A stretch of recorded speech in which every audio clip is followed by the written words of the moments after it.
Assalamualaikum warahmatullahi wabarakatuh. Perkenalkan, nama saya Nila Amalia. Saya bersekolah di SD Muslimat NU. Saya berasal dari Kota Malang. Saya akan menceritakan cerita yang berjudul dari Kenaro dari rakyat biasa menuju Raja Singasari. Di tanah Jawa Timur, di kota yang kini dikenal sebagai Kota Malang, pernah berdiri sebuah kerajaan besar bernama Singosari.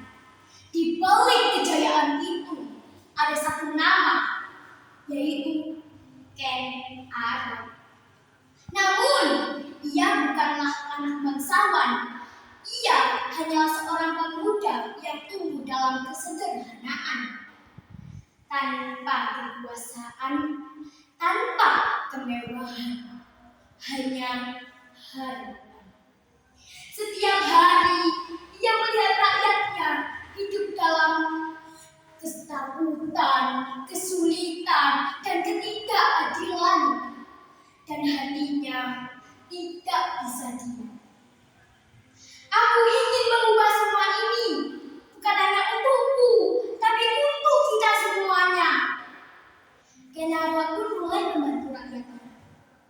Ia mendengarkan keluh kesahnya, menguatkan mereka. Rakyat berkata, "Kami butuh harapan." Kenaro pun menjawab, "Aku akan berdiri bersama kalian."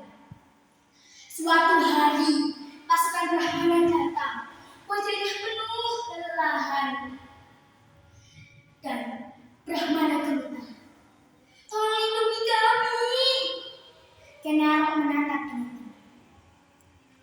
"Kalian aman selama aku ada."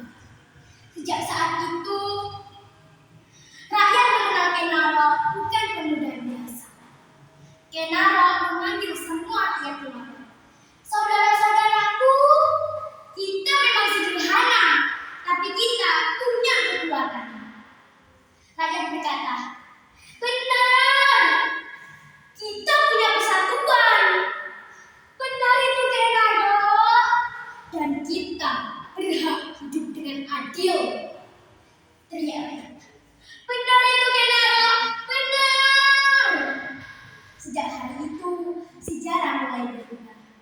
Pasukan Tomana bersiap, langkah kaki bergemuruh, semangat menyala.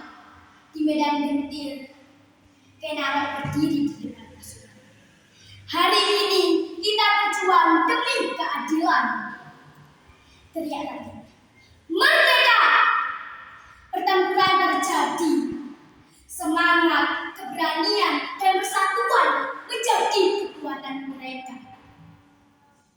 Dan akhirnya kemenangan berpihak pada Tumapel.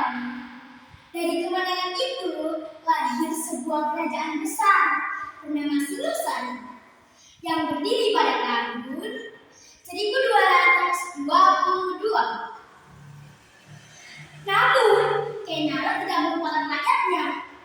Ia memimpin dengan adil, melindungi yang lemah, dan menjaga persatuan. Dan jejak Singosari masih berdiri melalui candi-candi yang megah. Itulah sebagai bukti bahwa dari kesederhanaan bisa lahir raja besar. Kenaro berkata dengan tenang dan bijak, "Menjadi pemimpin bukan yang paling berkuasa, tapi yang paling peduli." Karena menjadi pemimpin sejati hidup dari keberanian, tumbuh dari kepedulian, dan hidup untuk rakyat. Terima kasih sudah mendengarkan cerita